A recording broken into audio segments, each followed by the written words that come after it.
Good. Spent kind of getting back on a normal, kind of a normal week here.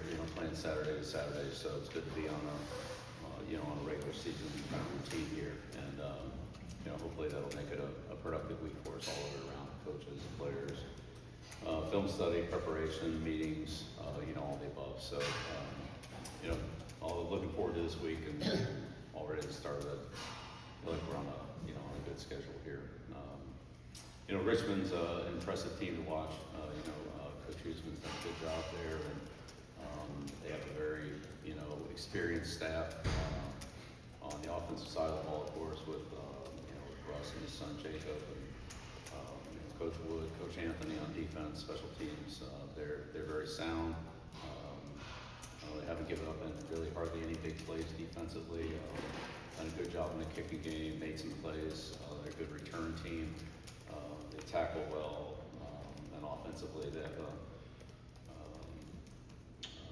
balanced running game between the quarterback and running backs, and then mix that in with some play action and getting the ball to receivers, especially guys like Dawson, and on some plays, explosive plays that we'll have to defend. So really good program. They've had a lot of success there, and I can see why. They're a team that when you watch them again, you see the discipline, the toughness, the consistency, down in and down out, over multiple games, certainly last year, but also the 2 games this year. Go ahead and get started. Questions front row, right on the right, coach. Hey Bill, Noah Weisskopf, Tar Heel 24/7. I'm curious if you've been able to talk to Chris Culver at all about his injury and what he's dealing with, and do you envision him practicing and then playing this weekend? Yeah, we'll take it day by day. So we didn't practice yesterday, so we'll go out there today and see where he's at, see what he can do. Front row, middle here. Andrew Jones, Tar Heel 24/7. How concerned are you about the offense right now? Maybe what are some of the specific concerns you have? And when we see the play calling, how is that reflected on some of those concerns? Yeah, I just think we need to do a better job all the way across the board in every area, offense, defense, special teams. There's a lot of room for improvement, and just our fundamentals, our execution. In some cases, our timing. We'll just keep working on that, and I think it's definitely getting better, but we're certainly a long way from where we need to be. And, offensively, when you have one negative play, it kind of, it's tough to get 10 yards and 3 downs. So it's tough to get it in 2 or sometimes 1. So, avoid those negative plays, staying out of long yardage, and then convert the ones that we need to convert. All those need to be better, no doubt. How much do you know what your personnel is? Maybe know what the personnel is capable of? Have you learned a ton the last 2 games, or is it still kind of open-ended? Yeah, well, it'll be a work in progress for a little while. I think we talked about that last week. Right behind it. Yeah, Brian Murphy with WRL. Another one about the offense. You've had a couple of explosive plays. Obviously, Culver had the big one on the first drive, but other than that, you've had to kind of chip away from a big drive at the end of the first half. Was, I think, 11 plays, 80 yards. How much do you need to find an explosive player or explosive plays, in the offensive game plan, so you don't have to go 11 plays, 12 plays to get the ball? Yeah, well, it's always nice when you get one play, but to just throw it down there and turn the ball over, I don't think that's the answer. So you have to take those shots when they're there and be able to convert on them. But when they're not, then there's probably better options that we need to take advantage of. So a lot of times you call plays, just it depends a little bit on how it matches up against a certain call, or if you get the matchup you want. You can take advantage of it, but that doesn't always happen. And so defense is good. They got to do their job too, and they don't always make it easy for you. Especially Richmond. Richmond hasn't given up any big plays all year, so they play very, as I said, very sound, very fundamental football. They do a good job of tackling and they make you earn every yard. So we'll take them however we can. Front row left, just 1, 2, 3. Yeah, Rob Axley, Fayetteville Observer. Going back to watch the tape from the Charlotte game, was there anything that kind of popped off that you didn't notice throughout the game flow there?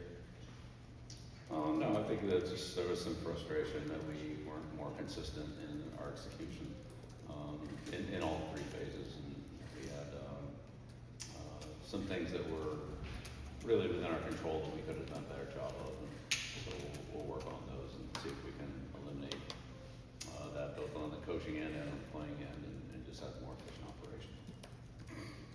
Go ahead. Yep, Jeremiah Hallway with Inside Carolina. I know we asked you a little bit about this on Saturday, but when we asked about the run game, obviously, Monjun got in there, Goss had his touchdown, things like that, Benjamin Hall. Where do you see that room right now when it comes to the playmakers and how much you guys still kind of evaluating who that lead back might be for you? Yeah, well, it's a really competitive situation, and last year none of those guys got a whole lot of carries. We had Hampton, you feed him, and they did that, and that was obviously the right thing to do. It's hard to evaluate backs until they get an opportunity to run against real competition and break tackles and can use their run skills. What it looks like in practice is not always the same as in the game when there's live tackling. So we've got a feel for how that's going, but it's very competitive. I have confidence in all of them. They all have shown a lot of good things, and that's why they've gotten playing time. We'll see how it works itself out.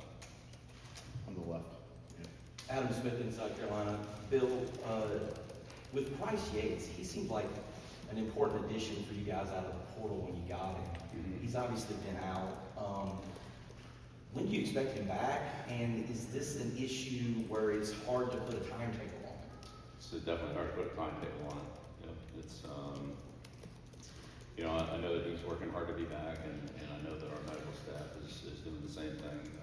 We'll just have to kind of take it day by day and see how things progress.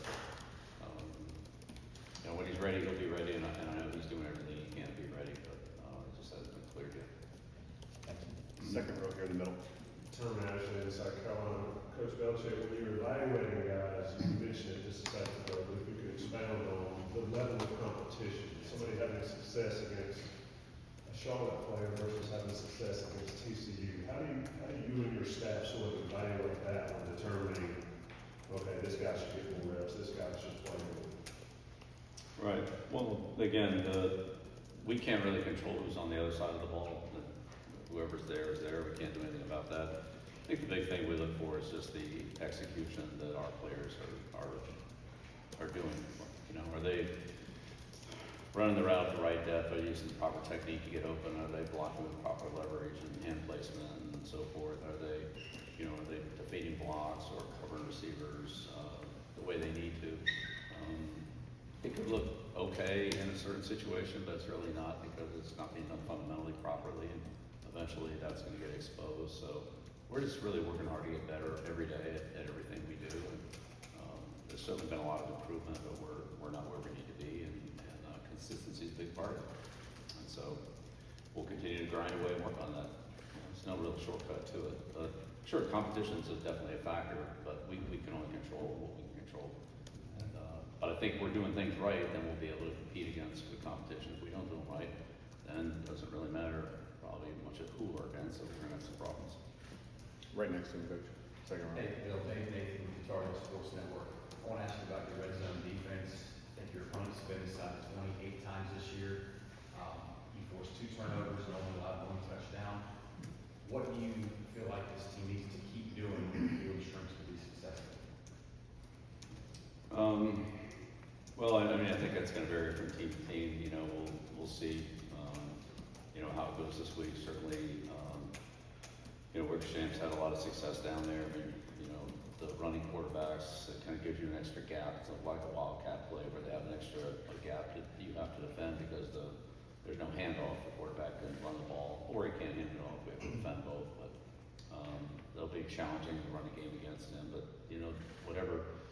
And anytime we can create long yardage situations down there, that's always a plus. And we've been able to get some negative plays, to get some second or third longs. And, when it's hard enough, like I said, to convert 3 first down and 10 yards and 3 downs to get 10 yards. But when you got to do 2 for 10 or 1 for 10, especially on a shrinking field in the red area, that just makes it even tougher. So anytime you can get negative plays on early downs and create long yardage, that's a big key. Hopefully we'll be able to continue to do that.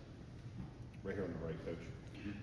Coach Michael Coe, WCHL, ChapelBorough.com. Looking at Richmond, their quarterback, Wickersham, seems like a pretty unique player. Obviously uses his legs a lot. He's the leading rusher through 2 games. He's listed at 6'4", 260 on their roster.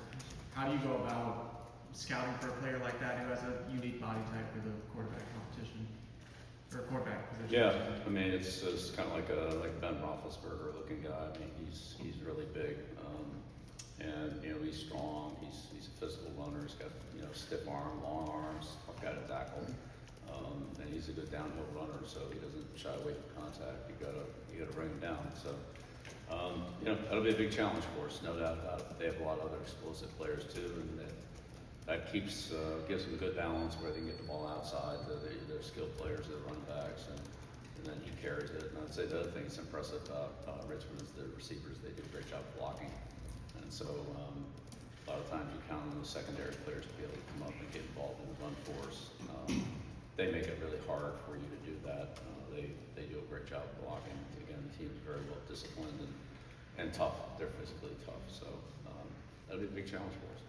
Right next to him, Coach. Hey, Coach, from a developmental standpoint, how much progress did you see from the offense last week? And then Richmond has the number 9 defense at the SS level. How can that serve as a measure of that said growth? One more time about the offense. I'm sorry. The first question. Yeah, so what did you see from the offense? How much progress did you see from the offense last week? Again, more progress fundamentally. Again, doing more things better, more consistently. Not where we need to be yet, but definitely headed on the right track.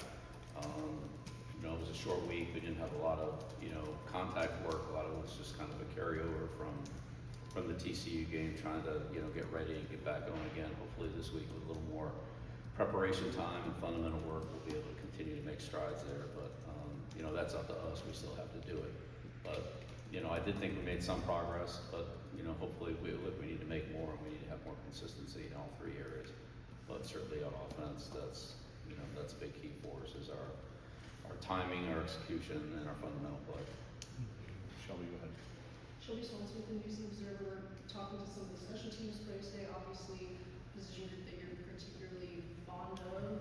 I'm curious, like when you came in, just how you evaluate some of the issues in recent years that special teams have had here in North Carolina. Can you take us through what's your process of just working with them to improve that? Well, when you're not part of a program, which I wasn't up until I got here, it's hard to evaluate what happened before. So trying not to put too much weight on that. I'd say most of our evaluation came from the spring with the players that were here, like Tom and Spencer. And Reese, of course, we got in the portal, at the end of the spring, and he had a lot of good film on tape, and we thought that he could help us, and he certainly has, and I think we'll continue to do that. Tom's been an interesting guy for me. I've never had a rugby punter before, or Aussie punter, whatever you want to call him. So that's been a little bit new. Now he can obviously punt conventionally. We saw that last year, on tape. But in talking to him and his skills, as an Aussie punter, they're really good. And so we want to take advantage and utilize those. As I said, he can clearly kick conventionally, but just think he's even better doing, what he's been doing. So we have adapted our punting system to him, which has actually been good.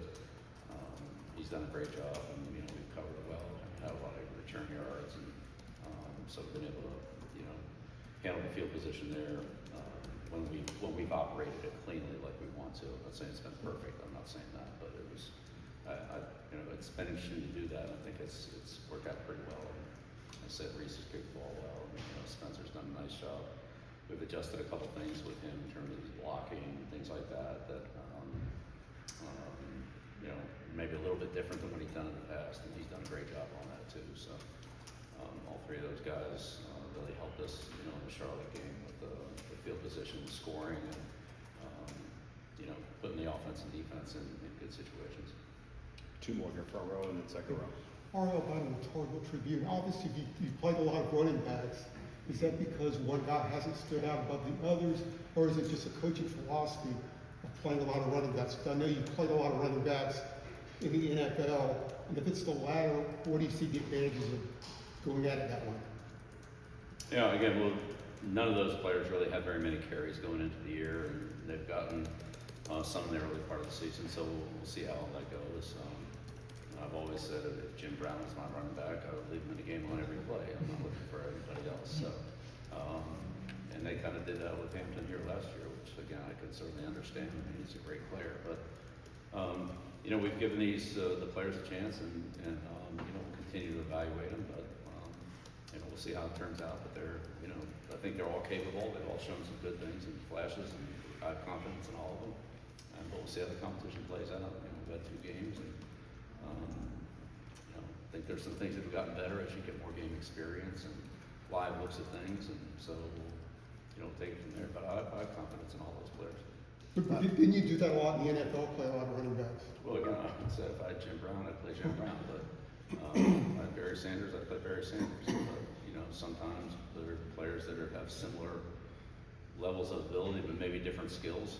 You know, when I had Kevin Falk and James White, those guys were very, very good third down backs. Something probably the best that I've ever played. And so we used them in that role. We used other players on early down. So it just kind of depends on, you know, what you have and how it fits into your, you know, your offensive system. Last one, Brian. We saw in the locker room after the game, Chancellor Roberts gave you the game ball, and you seemed genuinely happy and gave him a big hug. I wondered about how instrumental he's been in this process that you've gone in for the last 9 months, what your relationship is like with him. He's been a big defender of football and raising the bar here when it comes to the football program. Yeah, I can't say enough about Chancellor Roberts and the support he's given and the backing for the program in many, many ways. He's been great, and really enjoyed working with him. Chris McClure also in the office, and many of Chancellor Roberts' staff who have been, you know, very helpful in the process. So again, it's a new era of college football. There are a lot of new things that we're dealing with, and there are also some changes at Carolina in general, from what I understand. In many things, from the game day presentation to obviously the revenue and NIL and so forth. So we're kind of working our way through those, but he's been very helpful, supportive, and great all the way. I mean, I couldn't ask for anything more from him. Thank you. Thanks, Bill. Thank you. Appreciate it. Yeah.